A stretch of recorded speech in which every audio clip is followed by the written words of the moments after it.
Bharat Ratna doctor Babasaheb आंबेडकरांचा राज्यघटनेचे छत्रपती शिवाजी महाराजांचा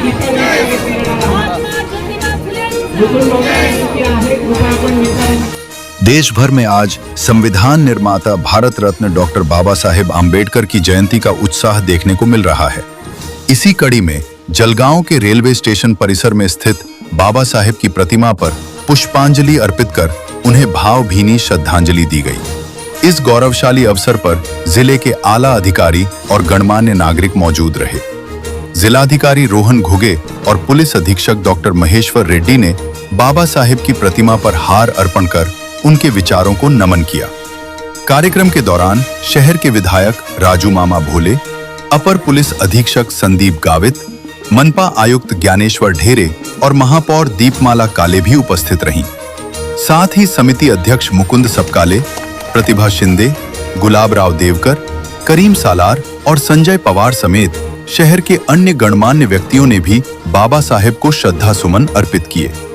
पूरा परिसर जय भीम के नारों से गूंज उठा और उपस्थित सभी लोगों ने बाबा साहेब के बताए हुए समानता और न्याय के मार्ग पर चलने का संकल्प लिया।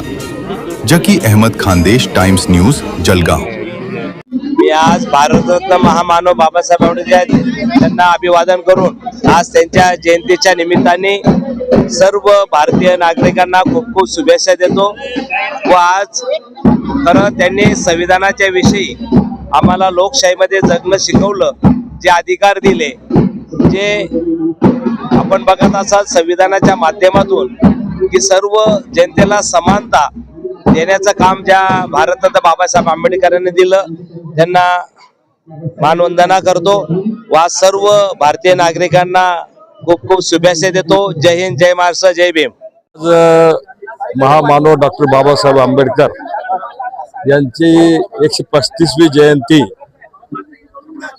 जिल्ह्यामध्ये आणि राज्यामध्ये, देशामध्ये आणि संपूर्ण जगामध्ये मोठ्या उत्साहानं साजरी केली जाते आहे।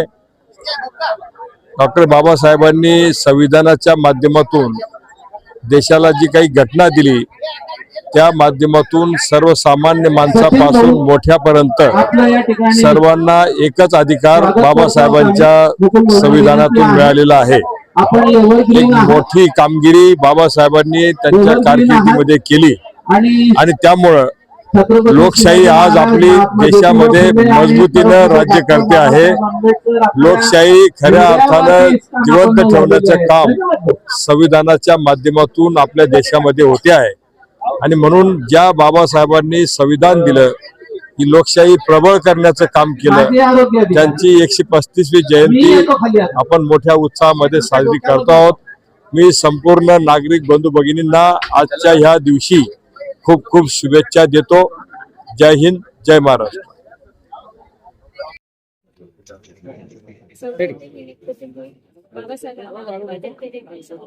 आज डॉक्टर बाबासाहेब आंबेडकरांची 135वी जयंती आहे। जळगाव जिल्ह्यामध्ये आणि विशेषतः जळगाव शहरामध्ये ही अभूतपूर्व जयंती समता, स्वातंत्र्य, बंधू भगिनी भाव या दृष्टीनं दरवर्षी साजरी होते आणि त्याचं श्रेय आमचे बोधिसत्व आयुष्यमान मुकुंदभाऊ सपकाळ यांना जातं।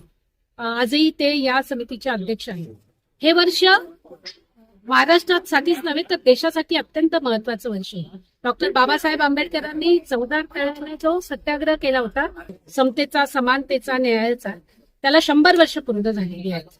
अहिल्याबाई होळकरांच्या पुण्यतिथी 300वी पुण्यतिथी जयंती आपण साजरी करतो। अहिल्याबाई होळकरांची, महात्मा फुलेंच्या द्विशतकीय जयंती आपण साजरी करतोय। आणि ह्या वर्षामध्ये ह्या महान सर्व थोर पुरुषांच्या जयंती आणि अशा जो एक सत्याग्रह जो समतेच्या न्यायासाठी होता तो ह्या वर्षी साजरा होतोय। त्याचा मला विशेष अभिमान आहे आणि आम्ही या महाराष्ट्रामध्ये जिथं न्यायाची, समतेची आणि स्वातंत्र्याची परंपरा आहे त्या महाराष्ट्रात आहोत आणि ह्या थोर पुरुषांनी आम्हाला घडवलं, त्याचा आम्हाला अभिमान आहे। सर्वांना जे हे चॅनल बघतायत सर्वांना डॉक्टर बाबासाहेब आंबेडकरांच्या जयंतीच्या मनपूर्वक शुभेच्छा। महिलांना, दलितांना, आदिवासींना, शेतकऱ्यांना, कष्टकऱ्यांना या देशामध्ये समता आणि न्याय प्रस्थापित हो, याही शुभेच्छा। 135वा जयंती निमित्त या ठिकाणी थोडक्यात आपला कार्यक्रम आता संपलेला आहे. उत्सव समितीतर्फे श्री मुकुंद भाऊ तपकाळे जे आमचे अध्यक्ष या समितीचे, त्यांच्या अध्यक्षतेखाली आणि त्यांच्या मार्गदर्शनाखाली अतिशय दरवर्षीप्रमाणे यावर्षी तो कार्यक्रम संपन्न झाला.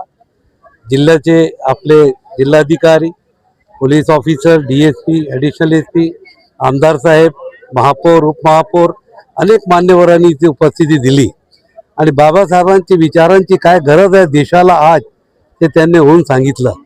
आज आपण सर्वांनी बाबासाहेबांच्या पुतळ्यासमोर ही साक्षी द्यावी की देशामध्ये संविधानाला कोणीही जर बदलण्याचा प्रयत्न करत असेल तर एकत्र येऊन त्याचा आपण मुकाबला करू. कारण देश स्वतंत्र झाल्यानंतर जर खऱ्या अर्थाने आपल्या देशाला स्वातंत्र्य मिळाली तर संविधानमुळे मिळालेली आहे. प्रत्येक घटकाला, तो मोठा असो, लहान असो, आदिवासी असो, मुस्लिम असो, दलित असो, सर्वांना न्याय देण्याचं काम बाबासाहेबांनी केलं आहे. आणि म्हणूनच पूर्ण जगामध्ये जे चांगले संविधान ओळखले जातात त्यापैकी हा आपला संविधान एक श्रेष्ठ संविधान मानला जातो. आज बाबासाहेबांना अभिवादन करून मी सर्वांना विनंती करतो की आपण संविधानासाठी काहीतरी आपल्या परीने योगदान द्यावा आणि जर कोणी बदलण्याचा प्रयत्न करत असेल तर आपल्याला रस्त्यावर उतरणार पडलं तर आपण उतरावा, एवढीच विनंती करतो.